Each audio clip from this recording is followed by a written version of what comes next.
Hello, dear friends. Uh, Today I have come up with an imagination. What I'm trying to tell is that imagine this for a moment. The atoms in your body.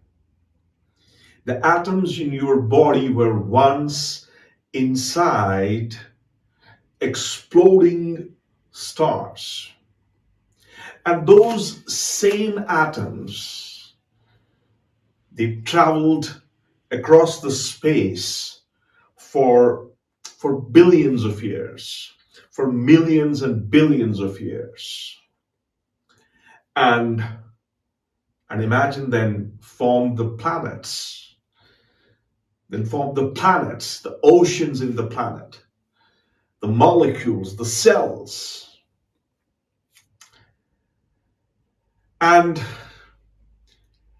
today those atoms are sitting inside your brain,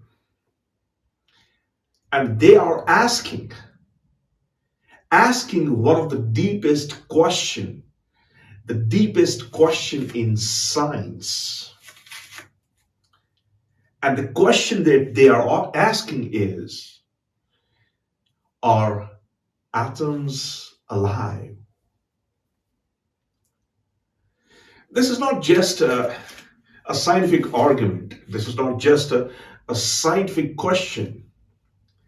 It is, it is, it's a philosophical question as well.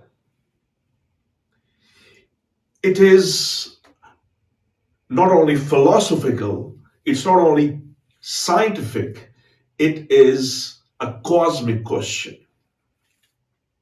And today, I'll, I'm basically inviting you, to explore this mystery with me. So what we have is, we have these atoms. Because at the same point of time, I'll say, because the answer takes us on a journey.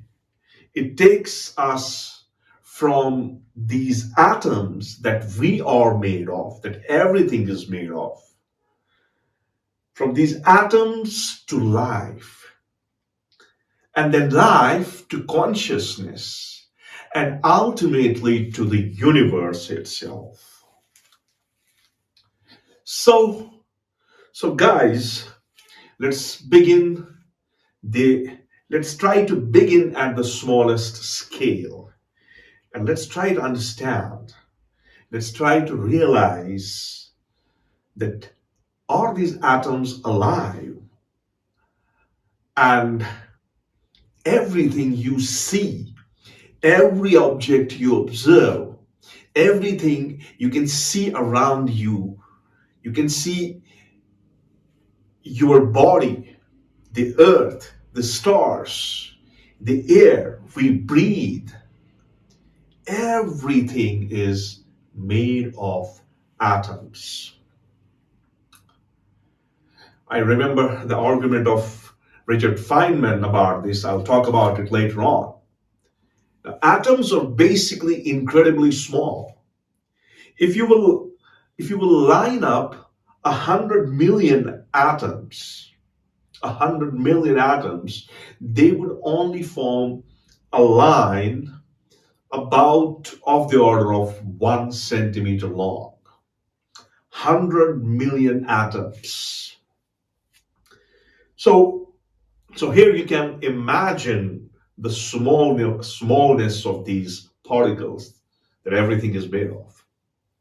And inside each atom lies a tiny nucleus composed of protons, neutrons, and they themselves are made up of quarks. And this positively charged particle is surrounded by electrons, and these electrons are moving in quantum mechanical states. But here is the twist. Here is the surprising fact, the very fundamental, surprising fact. What's that? An atom by itself is not alive. Now, why it's not alive? Because it does not think, it does not grow, and it does not, the very fundamental property of life is the reproduction. It does not reproduce.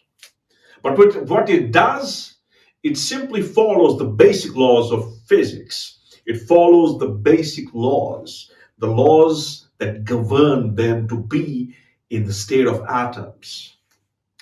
So here we have a great puzzle. I mean, call it the greatest puzzle for us. See, the puzzle is that if atoms are not alive, and at the same point of time, we are made entirely of these atoms, and we are life. The plants are life. So how does life appears? The answer to this question may lie. The answer to this question, it may lie in the most profound ideas that exist in science. And what's that? How can we make an argument like that? And what's that? Emergence. What do you mean by emergence here? Emergence means that when many simple components, when they interact with each other, you have the components, they interact with each other, and they interact completely.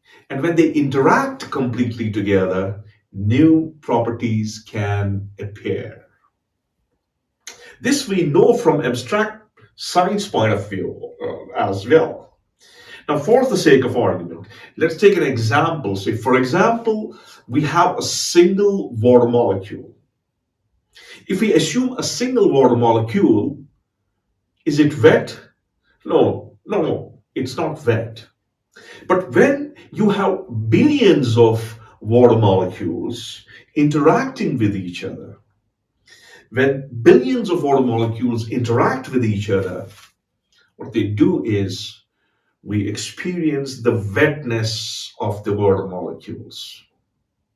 So what can we attribute here?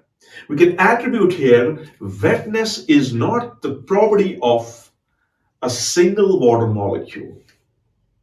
No, it's not the property of a single molecule, but certainly it is the property of the billions of water molecules which are interacting with each other. They'll give you that sensation of wetness. This is what is called the property. It is a property of the system. It's not the property of one water molecule. So how can I connect it here? Life works in the same way, the way I'm trying to talk about the water molecules.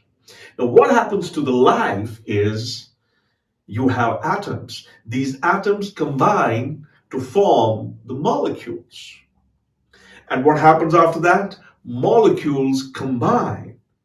They combine to form the complex structures, the complex building blocks, the complex buildings like proteins. They build the very fundamental unit, what we call as DNA. And these structures assemble into the framework of cells. Now, what happens here? Cells go on, what they do is they make tissues. So you start from atoms, then molecules, and then cells, then tissues, and tissues lead towards the formation of the organs in a very, very complex life, the life that that animals have. And what organs do? And you have organs. The organs together create a living organisms. You have different organs, and these different organs form the life. Now the question arises again.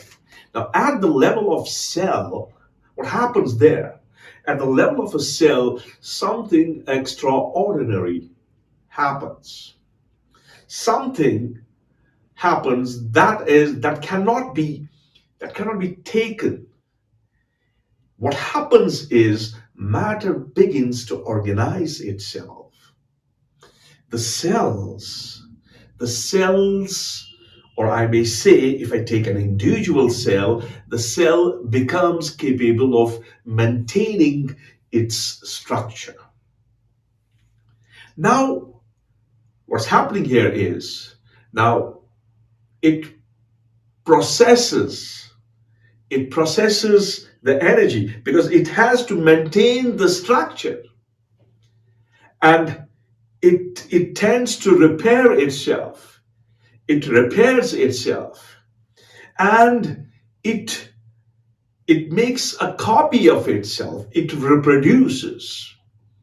So in other words, what we have here is life emerges. It emerges from atoms, and atoms, they are not life.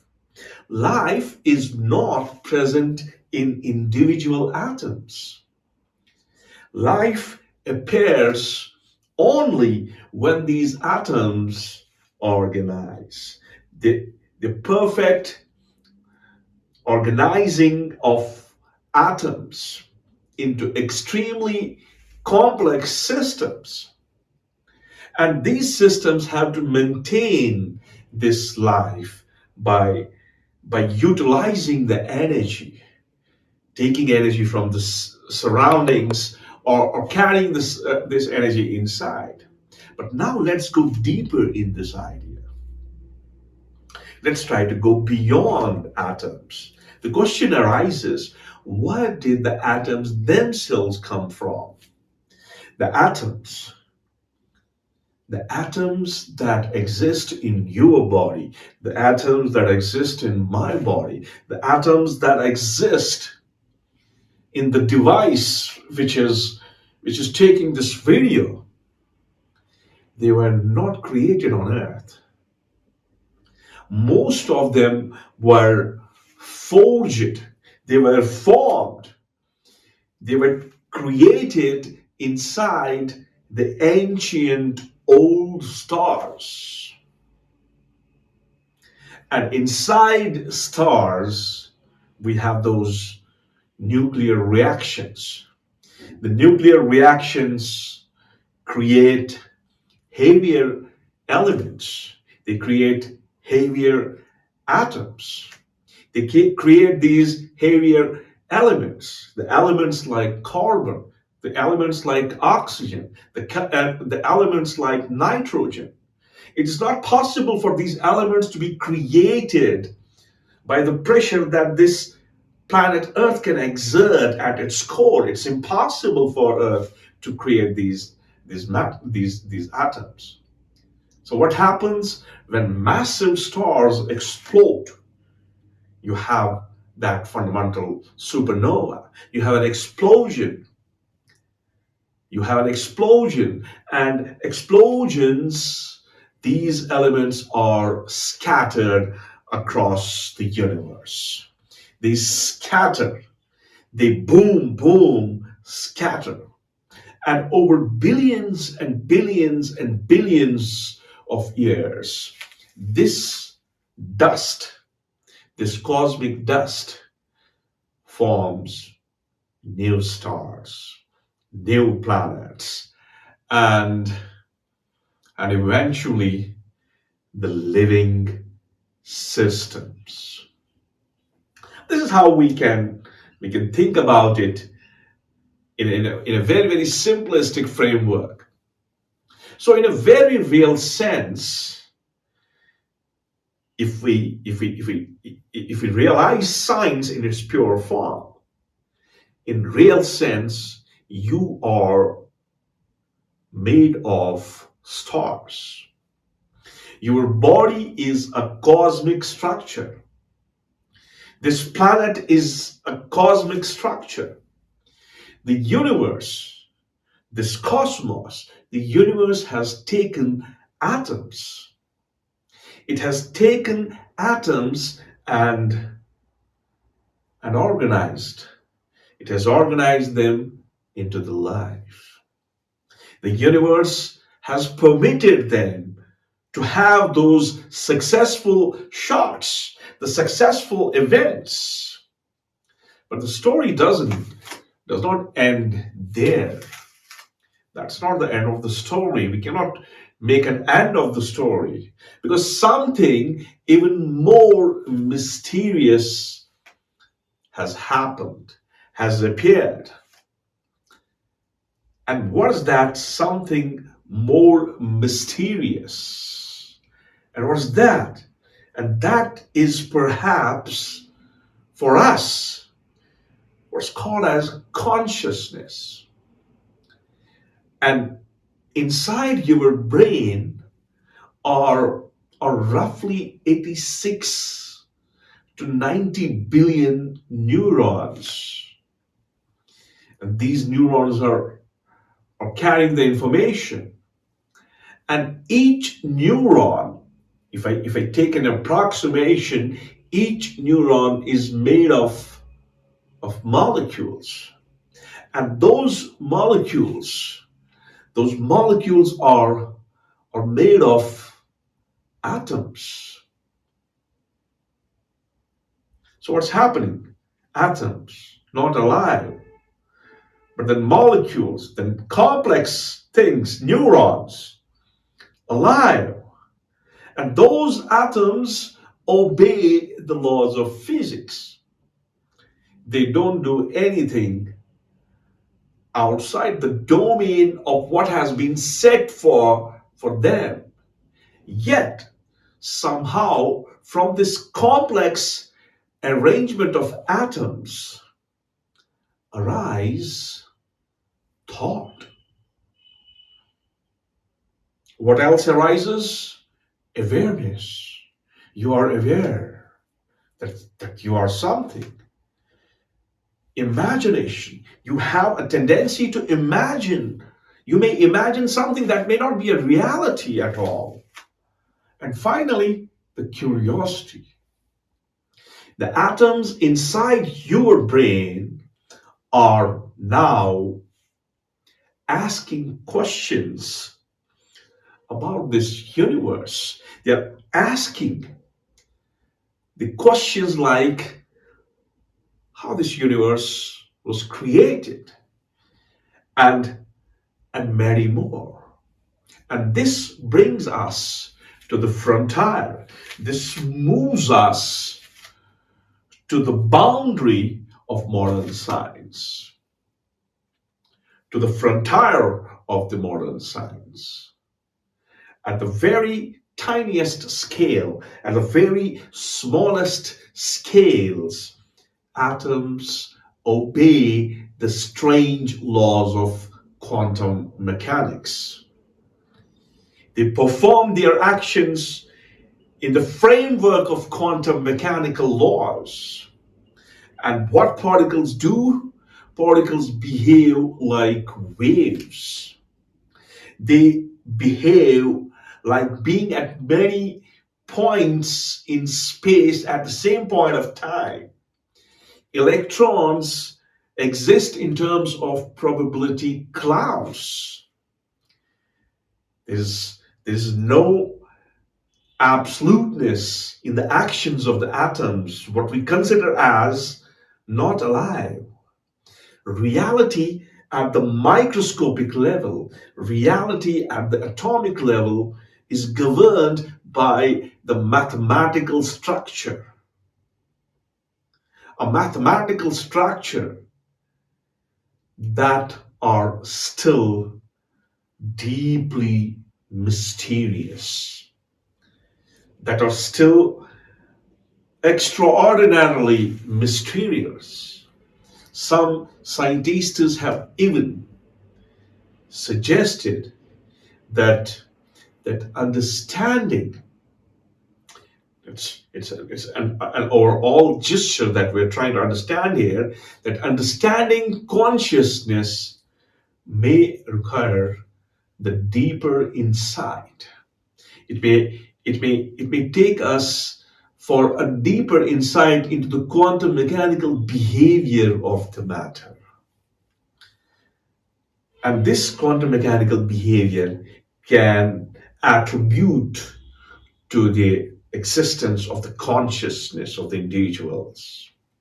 Whether this idea proves correct or not, that is that's a separate story. But one fact remains astonishing. One fact, it always flabbergasts me. One fact, I always feel privileged. The universe has organized matter.